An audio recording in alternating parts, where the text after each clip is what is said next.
So Tenet, Christopher Nolan's eighth directed film and one that slid undetected by many, including myself, in 2020. Christopher Nolan truly flexed his creativity in this one, and after watching it, I can finally say undoubtedly that this is one of the most confusing movies I've ever seen in my life. Sorry, what I said was I could not follow this movie, and I was not the only one. Look at these comments.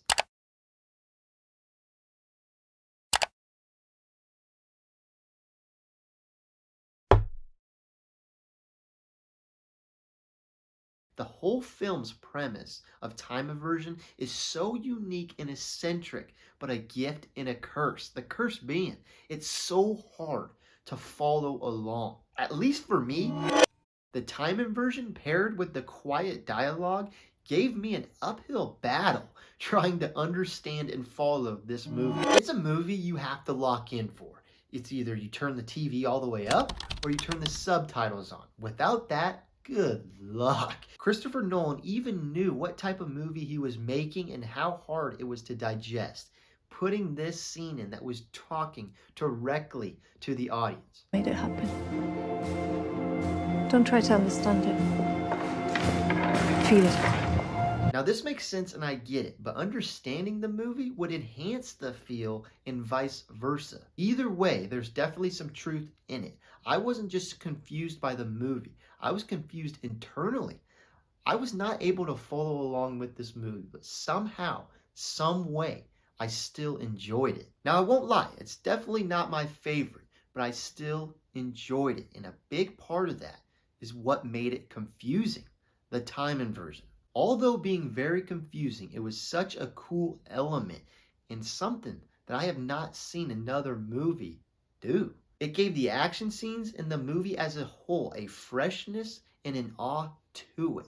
The awe coming from the visual effects with reversed cars flipping, reversed explosions, everything being inverted gave this movie such a cool touch and just spiced up those regular scenes. We've all seen hand-to-hand combat plenty of times over plenty of movies, but the time inversion gave this one an eccentric feel that was very entertaining and unpredictable. Hats off to the actors and the crew as a whole, because I can only imagine how hard those scenes were to shoot. And speaking of scenes, there were two scenes that really jumped out and really thrived in this time inverted sequence.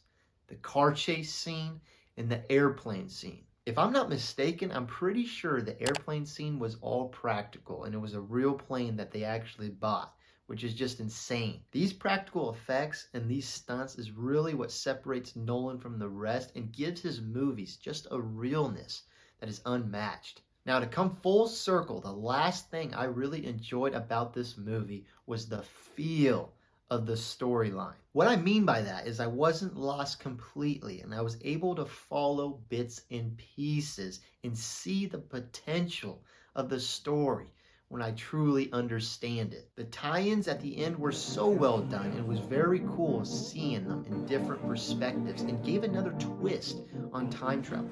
I don't know if it was just me, but it did not feel like time travel. It felt like something else, even though it was technically time travel. And that right there is where my enjoyment with this movie lies. It took regular things that we've seen in movies plenty of times and spiced them up and gave them a uniqueness and freshness that carried me past the confusion of this movie. If you've not seen this movie, check it out. Good luck.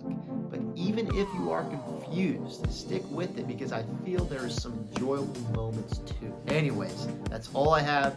Thank you for watching. Peace.